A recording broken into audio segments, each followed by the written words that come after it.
So I put together what I call the clean framework for chemical distribution, which are the 5 fundamental steps that I use to get or to build reliable, ethical, and sustainable supply chains.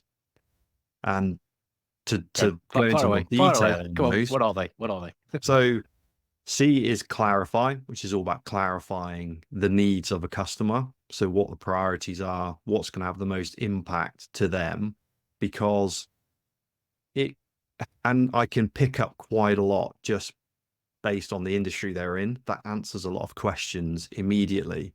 But what they're looking for in any particular scenario might be different. So could it be that they need alternative sources? Is it a brand new project? Are they just trying to find out whether they're still competitive in the market or not? You're listening to the Sales Today podcast, and I'm your host, Fred Copestake.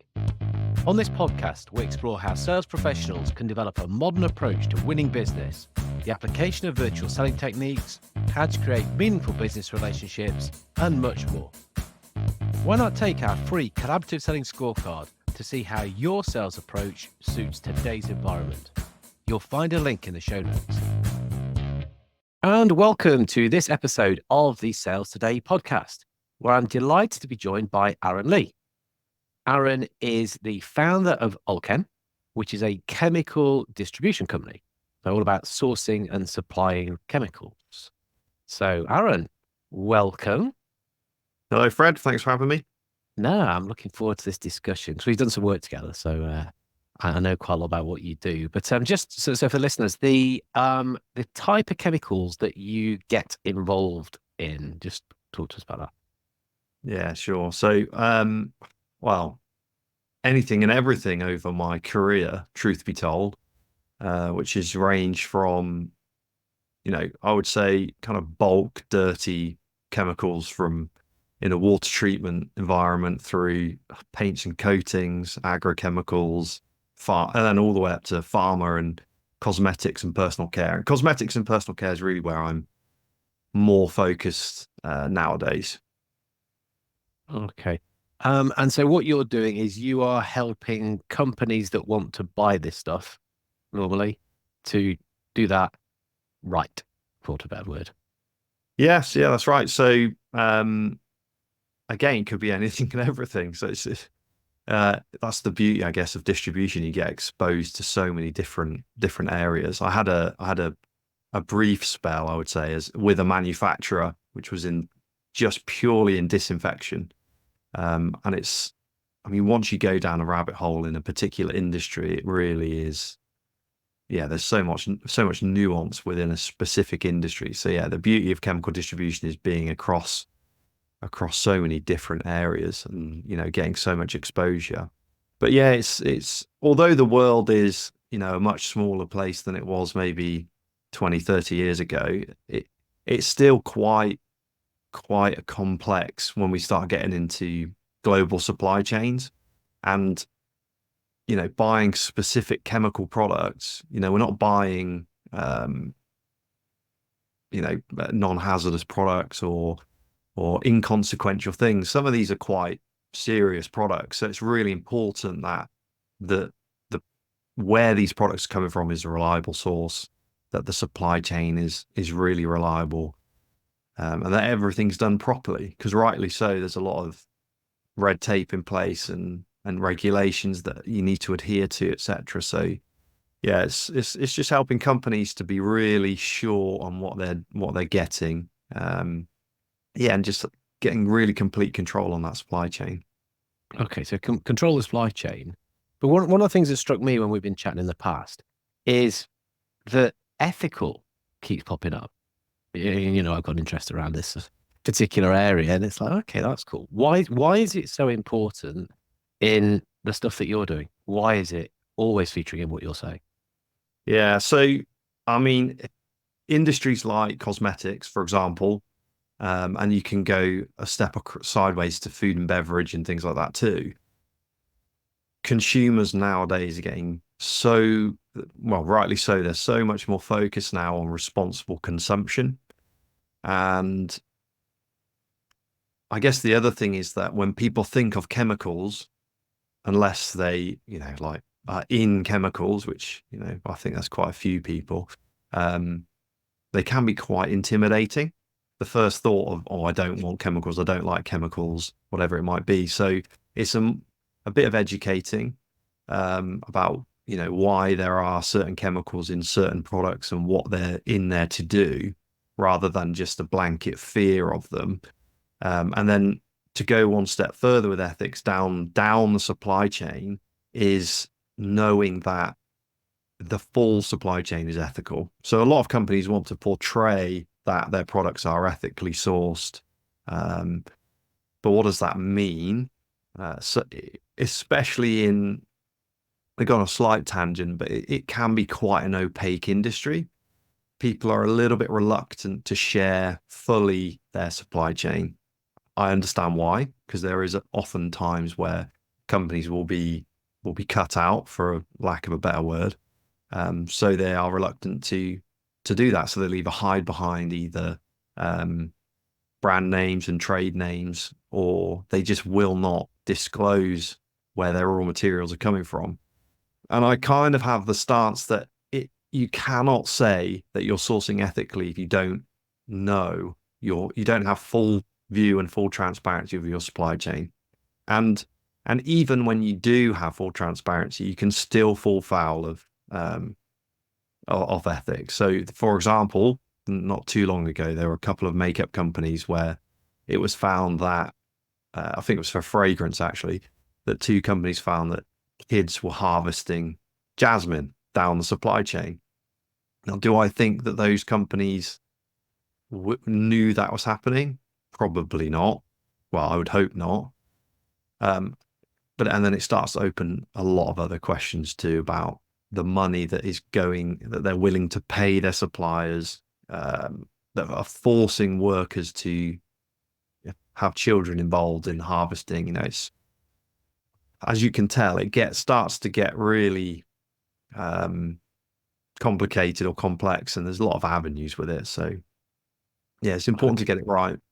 And this is where you step in, and you can then help people by saying, look, we can get this right. We can do all the things above board transparently, to make sure you're not going to come a cropper at some stage, and that you probably do want to do stuff right. Okay, get it. So it's interesting. I always found that when you're talking ethics and transparency, I've noticed, and noticed this with communication, and when we've chatted, you almost can't say the two without say the one without saying the other. They come together. They're so hand in hand for you. Is that right? Absolutely. I mean, in fairness, I feel like transparency in your supply chain solves so many different problems, or answers the questions that maybe need answering. So my ultimate goal is to help people get control over their supply chain. And the three kind of areas that I find people struggle with more than anything, one is reliability. And we've seen some really profound impacts from COVID, from the recent Red Sea crisis, even the Key Bridge collapse. And sometimes you hear people say, oh, well, I'm dual sourced. Say, well, where are your two sources from? Oh, they're both from China. I'll say, okay, well, you're not. We could improve that. There is another side of the world that we can buy chemicals from too. The other one is the green maze I like to talk about, which is all around ethics and sustainability as well, because again, it's such a rabbit hole. So it's to help make sense of that. And the last one I call the innovation gap. And and when I talk about that gap, I'm talking about two real things there. One is how you stay ahead of the competition. So say you're a beauty brand, you've got a lot of novel ingredients that crop up all the time.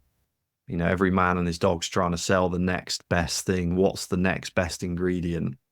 How do you stay ahead of that? And the second one is around getting real-time market intelligence so that you can make strategic buying decisions.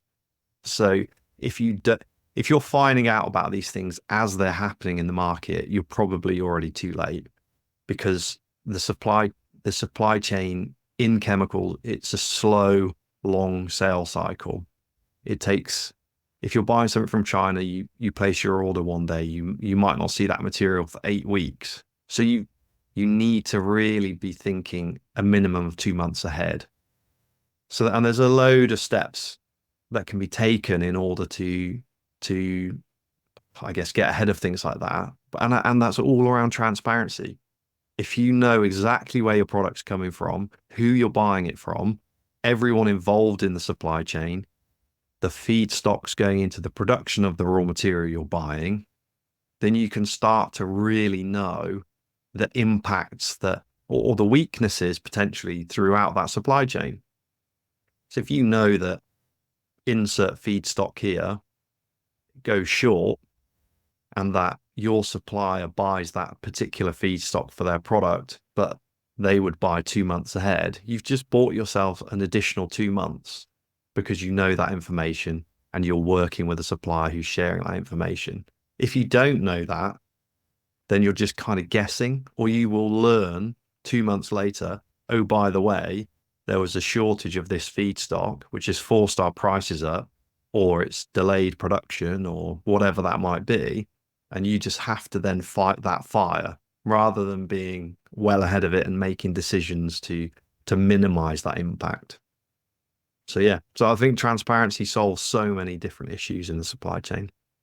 Oh, I love this. I love it as a sales trainer, and anyone who, even if they don't really care about chemicals or anything like that, I'm going to urge them to listen to this podcast by the way that you've taken your expertise in this industry, 20, whatever it is years, and then distilled them down into, I know, Mr. Customer, Mrs. Customer, the problems that you are going to have are, and you give them those funky little names, reliability roulette, green maze, innovation gap. Here is what they actually are. This is how it impacts you. This is why it's so painful. Yeah. And people listening are going, yeah, okay, you understand me. And I've got a way of dealing with this, which you do. I know you do. Which again, I like, because if you're going to call out transparency, you're going to have to be pretty see-through, mate. We're going to have to see exactly what it is that you're going to do, rather than go off and say, well, I've got this little black book and I'll just do stuff. which I think is actually what you call out in the industry anyway, isn't it? Yeah. Again, and one of the main reasons why I kind of went down my own rabbit hole with this was that I kind of got a little bit fed up with people saying, if I was to speak to insert generic distributor, they would say, oh, we offer bespoke solutions or tailored solutions, which I just don't agree with. At the end of the day, a distributor is here to get ingredient X from point A to point B as quickly and efficiently as possible. And the reason, and customers don't want complexity. They don't need more complexity, and we don't need to make it more complicated. So I sat down and thought, well, I mean, I've been doing this process in the background for a long time, but I've never sat down and really thought about it step by step. So I put together what I call the clean framework for chemical distribution, which are the 5 fundamental steps that I use to get or to build reliable, ethical, and sustainable supply chains. And to go into more detail, what are they? So C is clarify, which is all about clarifying the needs of a customer. So what the priorities are, what's going to have the most impact to them, because and I can pick up quite a lot just based on the industry they're in. That answers a lot of questions immediately. But what they're looking for in any particular scenario might be different. So could it be that they need alternative sources? Is it a brand new project? Are they just trying to find out whether they're still competitive in the market or not? It answers a lot of questions. L is locating the right partners for them. And I use that word partners deliberately. I know, having listened to some of your stuff, sometimes you think partners is a bit wishy-washy, which it can be.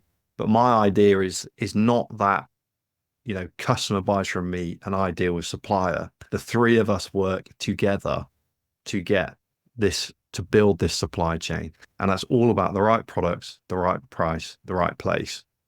The third one, and as a side to that, with locate, I'm always deliberately looking for a minimum of 3 sourcing options, one east, one west, and one locally. And and and through this process, you start to build in a lot of risk mitigation from the get-go. So that we're immediately there covering ourselves against the Red Sea crisis, against the Key Bridge collapse. Yeah, from the start. The third one is evaluate the options and the inherent risks in the supply chain. And I'd always give suppliers an RFI, particularly requests for information, particularly the first time I'm going to be working with them. And that will be initially a way of screening them, because there are a lot of options on some raw materials. So it's a good way to find out, based on what we identified and clarify, whether they immediately have any red flags or not.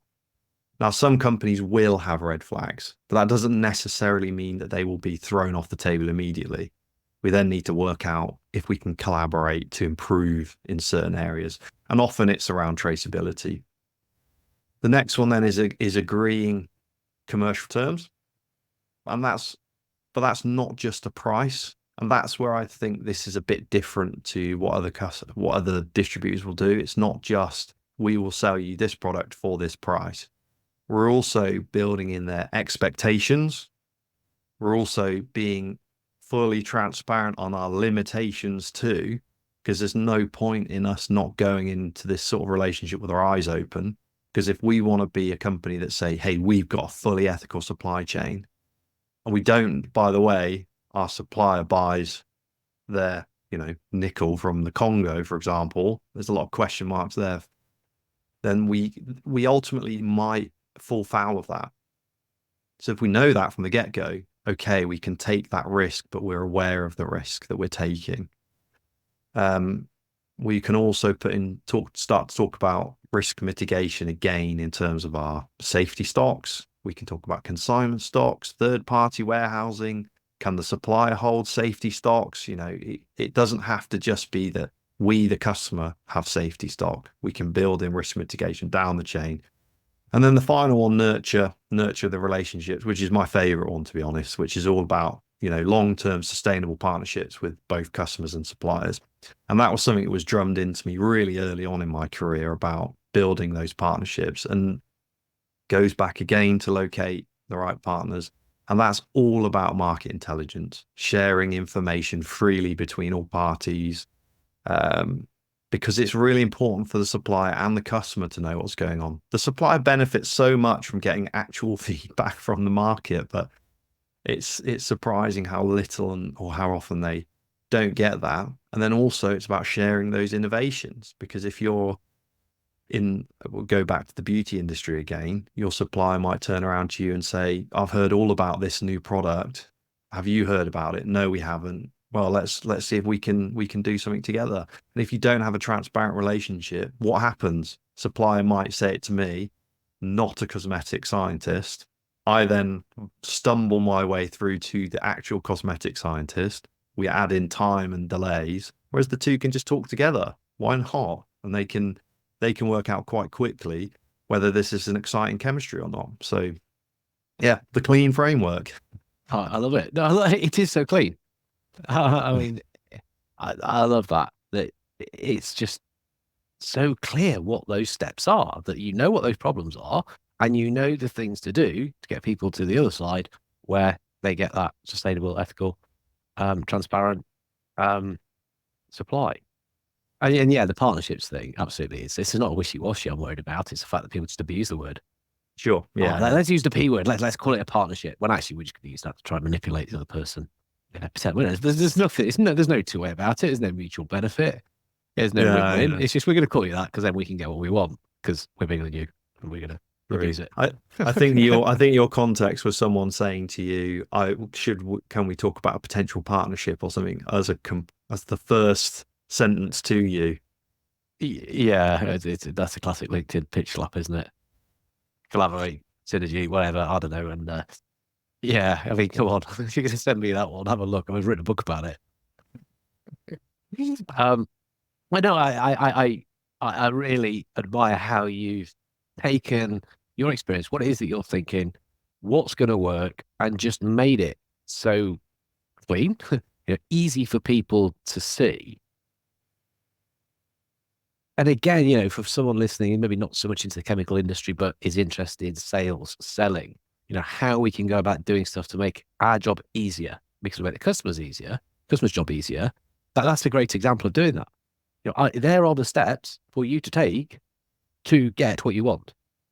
Yeah. Now, you can kind of do those on your own if you want, or Yeah. do them with me. And I mean, that's something that you've got to deal with, that you'll talk about this stuff, you'll share this stuff, you'll put it out there. And someone might say, oh, cool. Off I go then. I'll do that myself. Yeah, exactly. How do you deal with that? How do you reconcile that? Well, I'd like to think there's enough business, to go around that, and I can't, there's certain things that I'm just not capable of doing. I don't have the infrastructure in place to do certain things. Brenntag, for example, the biggest chemical distributor in the world, have thousands and thousands of employees, and and by that time it almost becomes a logistics company in a way, because if you've got Ineos tankers of acids going somewhere, they might be going in multiple tankers per day, so someone has to be fully dedicated to doing that. And I don't want to do that, first of all, and I wouldn't be able to even if I wanted to. But what I can look at are these really niche chemistries or novel ingredients that, someone like Brenntag wouldn't look at because they'd be too small or too specialist and just would not have the return for a company like them. And then, and it's interesting what you kind of said about the framework and putting the framework out there. I kind of realized a long time ago that I'm not really selling products per se, because there's no differentiation there. If I just think of myself as selling, it's like selling scissors. Like if you go on Amazon, there's 50 pairs of scissors to choose on the first page. What I am selling is a service, and that service is more around that reliability, the transparency, my network across the globe. I've worked with hundreds of companies literally across the globe. I'm confident there's not a single country in the world that I wouldn't be able to get a chemical from. That's the extent of it now. So, and if you're say a smallish beauty company or a food and beverage company, for example, yes, you can do this yourself. But why would you if you don't have to? You can focus on either product development or marketing your product, or getting out and seeing customers, whatever it is you enjoy, because not everyone enjoys the back and forth with, Peru, for example, to get some cocoa butter or cocoa nibs. But some do, like me. Like, Let you do it. But I think it's, interesting there, though, that it changes then how you sell yourself, how you market yourself, rather than what you've just done there to help explain the question I asked, which is that, I'm great, I've got loads of contacts, I can do this stuff. There's only so much you can post about that on LinkedIn. Oh, there's Aaron. Yeah, he's great. He tells us this every day. Oh, yeah, he's got a bunch of contacts. Well done, him. Yeah, please use me. Please use me. It gets a bit needy, doesn't it? Whereas when you're saying, look, here is how you do stuff. Here are problems you will potentially have. Here are things which will make what you do easier and better. You've always got a never-ending source of material, of a way of shining lights on stuff, which people then are going to go, well, it might be worth talking to you then, if that's what you're talking about. You get this stuff. So it's changed, I guess, how you go about positioning yourself, marketing yourself, selling yourself. Yeah, I think as well, again, something I realized quite early on and it's probably true in a lot of B2B sales, is that I cannot sell someone a product that they do not use or do not need. It doesn't matter, if I listen to some sales guru online about some, Andy Elliott, some technique of forcing someone into the corner and all these smooth talking techniques, is all about relationship and being in the right place at the right time, an element of luck. But my mindset with posting and kind of just being fully transparent about what I'm doing is so people know that the proof is, what's the saying? It's proof's in the pudding or whatever, or Yeah, it proof in does the what it pudding's says in on the the eating tin, thing. you Yeah, know, yeah, like, yeah. so that, because ultimately in a lot of industries, people that are buying chemical raw materials, they're not passionate about buying chemical raw materials. They might be passionate about making cosmetic product or a food product, for example. So it kind of becomes a box ticking exercise to get that product. So that it may be that some of them won't need me or come to me until they have a problem, which is fine, you know, but it's important that when they have a problem, I'm one of the first people that they think of, which is why I kind of changed the tact of how I market myself in that regard, you know, to make sure they know as soon as they have a problem, we didn't, we've been meaning to get an additional source. We haven't done it.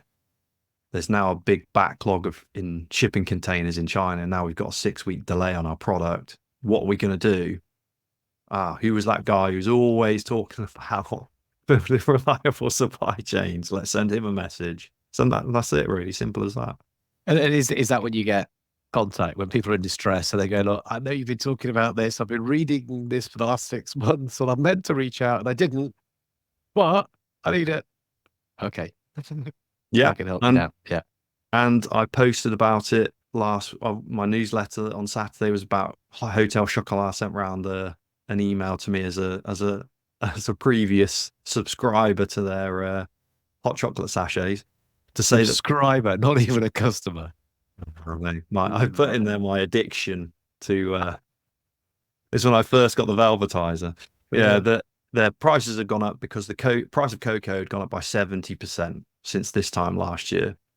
And you know, I'm not going to accuse Hotel Chocolat buyers of not doing some of these techniques, but it was detailed some of the things they insert company could do to delay that or delay the impacts of that. You know, no one can, you know, it's like no one can beat the market in a way. If the price of cocoa is going to go up 70% over 12 months, it's going to go up 70% in 12 months.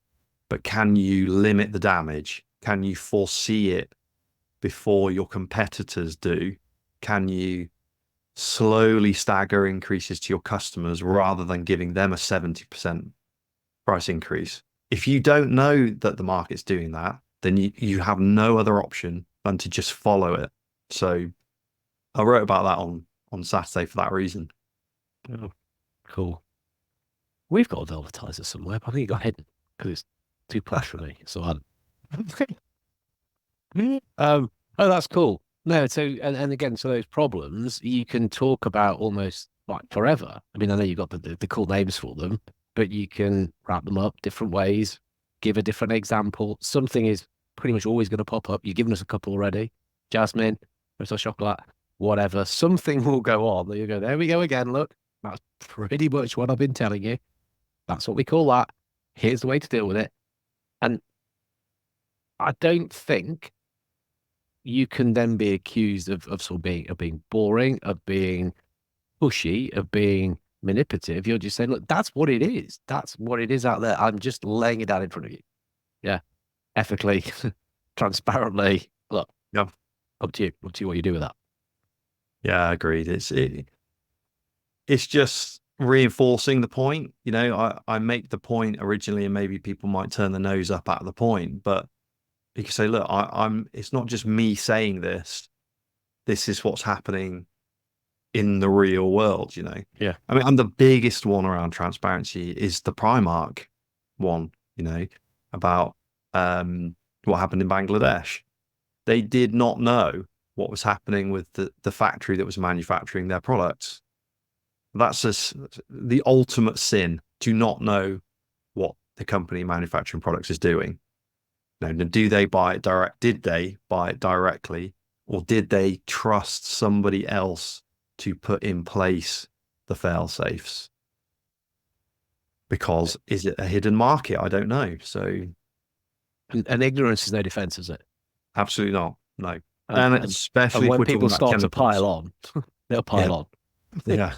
Especially if we're talking about chemicals. You know, we're not talking about plastic toys here. We're talking about some really serious things. So and Oh, some serious finished products, food products, cosmetics products. They cannot be wrong, which is also why people, once they get a good supplier, are loath to change that. And I absolutely get that. Absolutely get that. But that doesn't mean they can't start thinking about their plan B, C, D, E, F, G. yeah. I like it. I like it a lot. I love how you've taken your thinking and you've wrapped it up like this to make it easy for people to understand. And I think that's what we've got to do in sales these days is make stuff easy for people. I ain't going to Yeah. sit and work out what we're actually trying to say or where we can benefit. Unless you put it there in front of them, it's like, bang. Oh, okay. Oh, that's me. Yeah, that makes sense. I resonate. And we're going to be struggling. So, whether we're talking chemicals or we're talking sales training, whether we're talking whatever, it's simple message. These are problems. These are the pains. This is the prize. This is the gain you can get. And this is the way to get it. And then you've done a really nice job on job. Oh, he's talking about clarity. On doing that. So, well, where can people get in touch with you then? How can they, if there are people that might be wanting to use your services, where can they get in touch?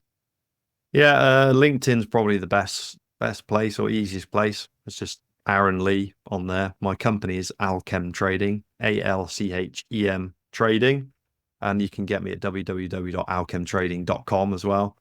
And yeah, submit a form on there, or drop me a message on LinkedIn. Excellent. We'll put a link to that in the show notes anyway. So if anyone's listening and they want to click straight through, do that. Mention the show. Mention you having listened to us talking. And hey, look, thank you for coming on and just sharing some of that Pleasure. thinking. Yeah, interesting stuff for all the chemicals and stuff. Anyway, I have worked in it myself, which is why I am kind of interested in all that. But also like the lessons to anybody in a sales role. You've done some model stuff there, which is it's pretty cool. Cheers, Brad. Appreciate it. Thank you for listening to the Sales Today podcast with me, your host, Fred Copestake. I hope you've enjoyed what you heard today. If you did, please get in touch and hit subscribe. And remember, you can take the collaborative selling scorecard for free to check out how your sales approach works in today's environment. You'll find it in the show notes.